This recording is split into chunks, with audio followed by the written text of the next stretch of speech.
What is it that gives your life a sense of meaning and purpose? Because once you find that, it puts you in your power place. See, if you know what your life work is, I encourage you to start working on it. If you can't do it all at one time, do just a little bit of it. And if you don't know what it is that you showed up to do, if you don't know why you're here, I encourage you to find out what your purpose is here. What is the meaning of your life? What will be different? Have you ever asked yourself that question? I've done that. I remember coming from a friend of mine's funeral, and I was reflecting on how much time I had left. And I went for a walk in a park thinking about this guy whose life was so promising. And I mean, he wasn't an old guy. He was quite young, in fact. And I thought about all of the things that he said he was going to do, and he never got a chance to do those things. And I started thinking about my own life and how much time I had left to do the things that I would like to do. And at that time, I wasn't sure what my life purpose was, what my life's work was. I wasn't sure about it at that time. And I thought about it quite a lot. I had some idea, but I wasn't convinced. That I don't think I felt worthy. I didn't believe that it could be me to do this kind of work that I'm doing right now. And I say to you that if you begin to take a conscious effort to find out what it is that you're supposed to do, I say that it can literally save your life. 85% of the American public, according to recent studies, are going to jobs that they hate, working on jobs that do not challenge them. They get sick thinking about going. Because, see, when you go to a job and you already know how far you can go, you can already see that proverbial glass ceiling. See, when you're going someplace and you already know how much you're going to make, you already know how far you can go, you're in a dead-end position. It erodes your self-esteem. It lowers your sense of yourself. It creates some inner turmoil. It creates an emptiness in you. So I say that your life is worth finding what it is that you're supposed to do. And I'm not saying quit your job. I'm saying find it and do just a little bit of it. Just start working at it just a little bit. But do find out what your work is and hold on to it, and don't let your dream go. Don't let it go.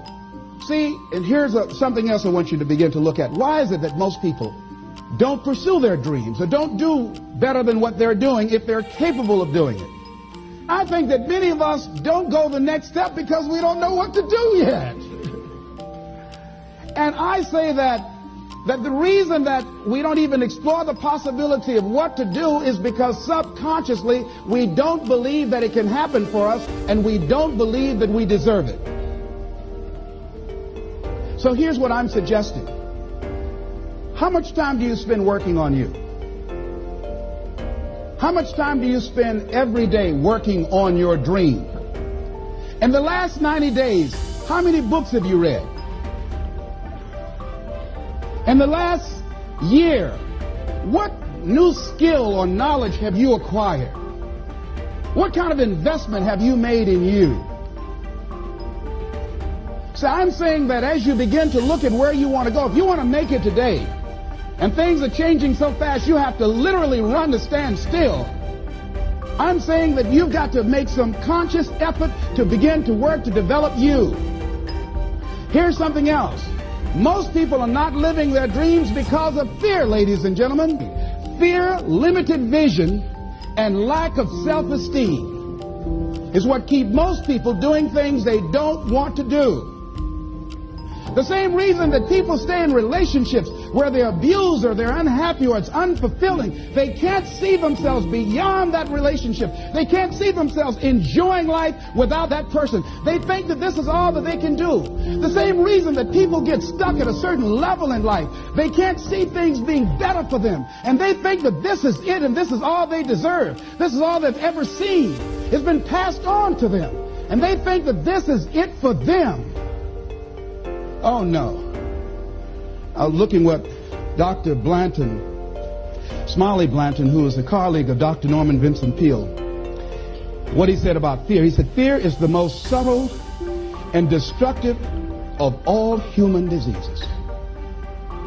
Ladies and gentlemen, fear kills dreams. Fear kills hope. Fear put people in the hospital. Fear can age you.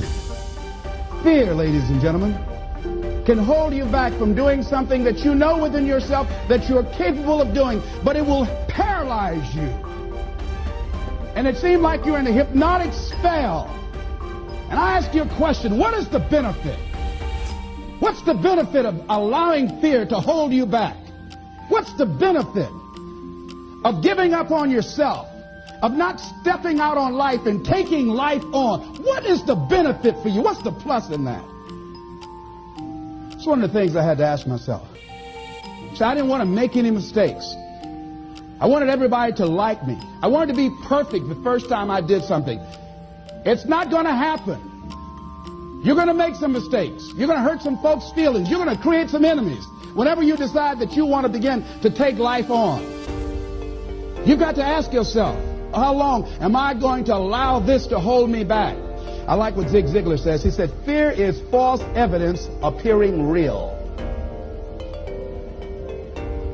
That is an illusion that we create in our mind. It is a state of mind that can be changed.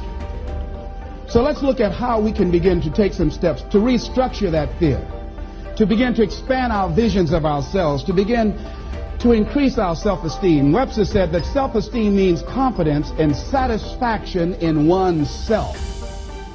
Look at your life right now. Whatever you've done up to this point in time, your life is working.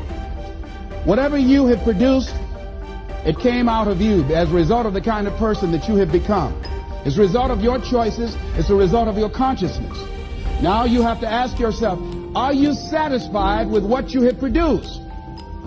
Is this what you want? Would you like for things to be better than this?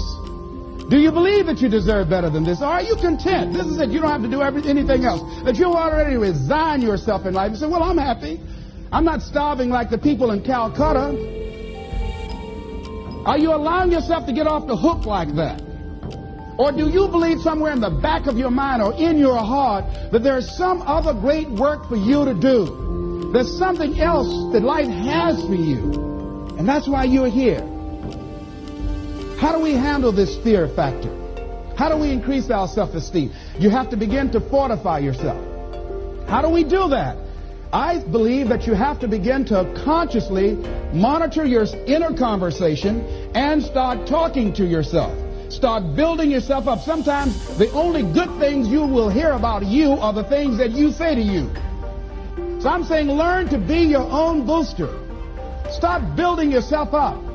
Start encouraging yourself. Start saying, I can do this. I can make this happen. When I started thinking about becoming a speaker, I said, yes, I can do this. I can make this happen. When I start trying to convince myself I can be a businessman after flopping and failing and losing thousands of dollars and feeling stupid and dumb and having people take advantage of me because of what I didn't know. I had to talk to myself because people were saying to me that I was dumb. And somewhere in the back of my mind, I was saying, you're right. Look at what I've done. I had to say, no, Les. Hey, come on, man, get yourself together. You can handle this. You just haven't figured it out yet. It's all right. This is your training period. This is the tuition you have to pay for what you don't know. You can do this. Other people have done it. It doesn't take an Einstein. Get you some people that can teach you some stuff that you don't know. Get you some people that have done it successfully and learn from them. Take some seminars, workshops, read some books on how to manage a business. Change the way you see yourself and begin to tend to the personal details. Understand that nobody's going to take care of your business better than you. And when I start changing that kind of mindset of beating myself up because of my mistakes and start looking at the possibility of my doing better, of my making the adjustment that would enable me to do what I want to do successfully, things begin to change. And I say, stop beating up on yourself. You do it. I know you do it. I've done it. It's a natural inclination for us to put ourselves down. See, we are born negative, I think, in a negative consciousness because we live in a negative world. Here's some other things, ladies and gentlemen. Begin to guard your mind against negative programming, like turn off the television.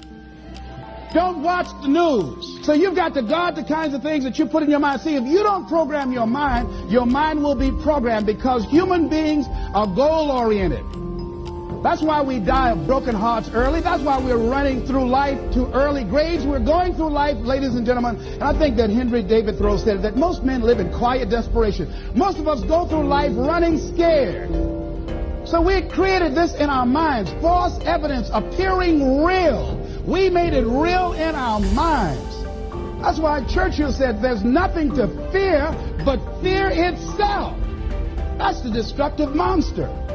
So turn off things that can contribute to your fear. Turn a deaf ear to people that all they can do is talk about how negative things are, because they have bought into the consciousness of the world. Start attending workshops, seminars, listening to tapes on a daily basis to begin to recondition your mind, to retrain your thinking. Faith comes by what? Hearing and hearing and hearing. Listen to things that can empower you, that can enable you to create a new reality for yourself, and a new life for yourself. You might appear to be strange around most people. You know, most people think you're strange if you're happy today. See, these people have not found their purpose in life. That's why they're grumpy. That's why they're miserable. That's why they're so negative. They're hurting and they want to hurt other people. So start practicing using programs for your mind. Seminars, books, workshops. Keep a journal. Record your thoughts. What's happening with you? Every day when you get up, have a journal near you. See, ladies and gentlemen, we get 3 to 4 thoughts a year that if we would act on those thoughts, they could change our life. What idea are you sitting on? Write your ideas down. And then, once you get that idea, take the lead. Take the lead. See, it's out here in the universe. If you don't take the plunge, I guarantee you, somebody else will. Take the plunge. Go into action. And ladies and gentlemen, you will be surprised how things will come together. You'll be surprised. Now, you're going to have some difficult challenges. I can tell you that now. Be aware of that. Things are not going to work out exactly right. For a time they will, sometimes. And that's when life is just playing a game with you. I want you to feel good and relax. But ladies and gentlemen, go into action with your dream. And don't avoid where the fights are. Get in the midst of the fight.